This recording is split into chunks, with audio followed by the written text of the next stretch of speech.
అదేవిధంగా అక్కడున్న కాంట్రాక్టర్ని, ప్రజల్ని అందరినీ సమన్వయపరుస్తూ మరి 1 నెల 2 నెలల్లో జరగాల్సిన పనులని 2 రోజుల్లోనే పూర్తయ్యే విధంగా యుద్ధ ప్రాతిపదికన మరి నారా లోకేష్ గారు అక్కడ అహర్నిశలు కష్టపడుతూ ఉంటే నీ కళ్ళకి కనిపించట్లేదా అని చెప్పి ఈ సందర్భంగా రోజా నేను అడగదలుచుకున్నా.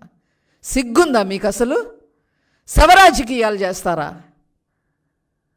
అక్కడున్న ప్రజలే మిమ్మల్ని చీకొట్టారు. వరదల్లో మునిగి తేలిన ప్రజలే మిమ్మల్ని చీకొట్టారు. అయినా మీకు బుద్ధి రాల. అసలు ఈవిడ ఏంటి? ఈవిడ చరిత్ర ఏంటి? ఈవిడ దేనికి మాట్లాడుతుంది? ఈవిడకున్న అర్హత ఏంటి? ఈ రోజాకి నీకున్న అర్హతలు ఏంటో నేను చెప్పనా?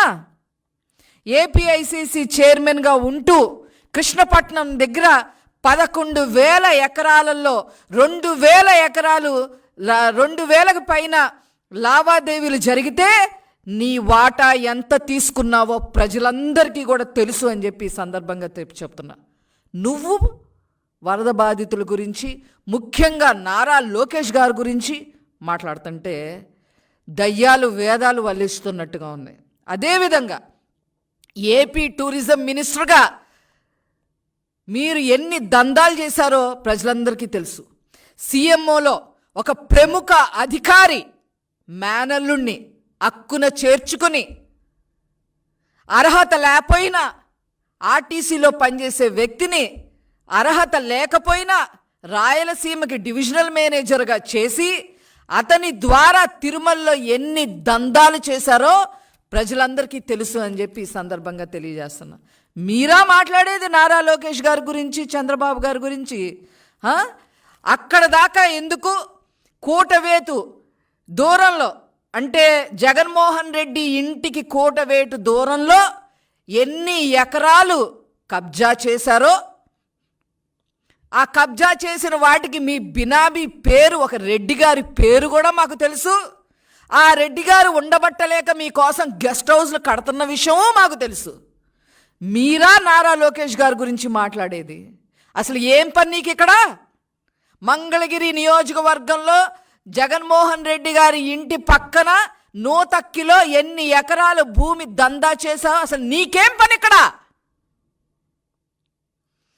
అదేవిధంగా నగరిలో కూడా ఎవరైతే ఈ రెడ్డి గారు ఉన్నారో అతనికి నగరిలో కూడా బినామీ పేరుతో మీ ఆస్తులన్నీ భుజాల మీద మోస్తున్నాడనే విషయం ప్రజలందరికీ తెలుసు.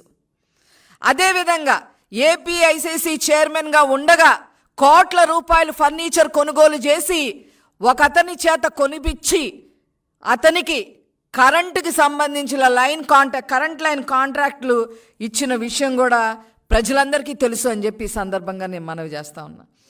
అంతేకాకుండా ఎక్కడెక్కడమ్మా ఇళ్ళు మీకు?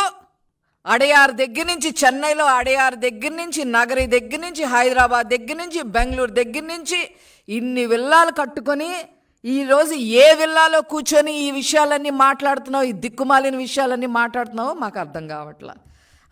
అదేవిధంగా పోనీ ఇంటి బయట దందా చేసావు, కాన్స్టిట్యున్సీ నియోజకవర్గ బయట చేసావు అనుకుంటే సరే, చేసావు, సరే, నీ బుద్ధి అలాంటిది. నియోజకవర్గ ప్రజలనైనా ఏమన్నా వదిలిపెట్టావా?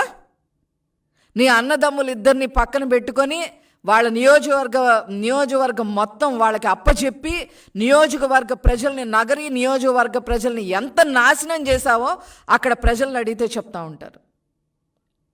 ఏ కాంట్రాక్ట్, క్వారీల దగ్గర నుంచి ఏ కాంట్రాక్టర్లు అయినా సరే మీకు కప్పం కట్టాల్సిందే.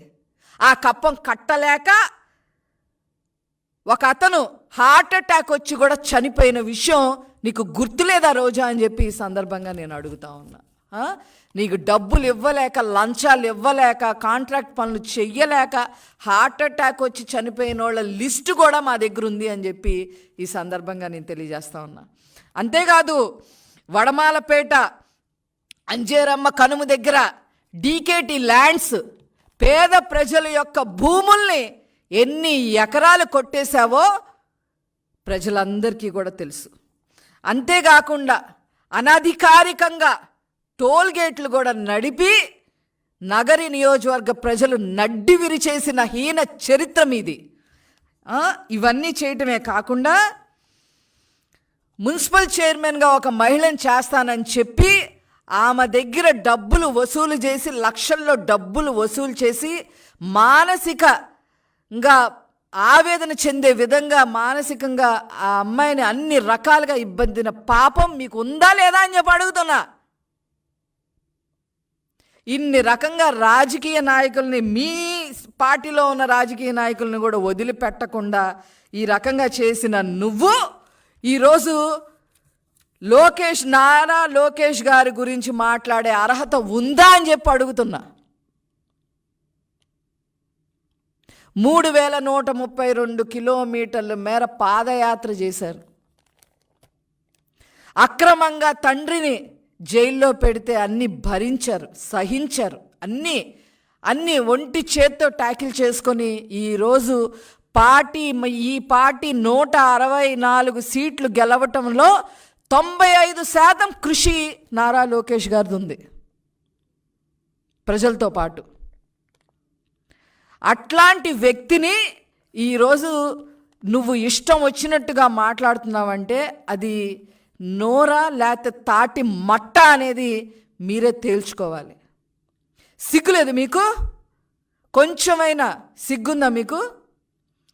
ఒక నటి, నువ్వు సాటి నటివే. జత్వాని అనే నటిని ఏ రకంగా చేశారో, ఏ రకంగా మానసికంగా అమ్మాయిని ఆవేదన గురి చేశారో, ఏ రకంగా హింసించారో, అధికారులు VTPS గెస్ట్ హౌస్లు తీసుకెళ్ళి ఏ రకంగా ప్రవర్తించారో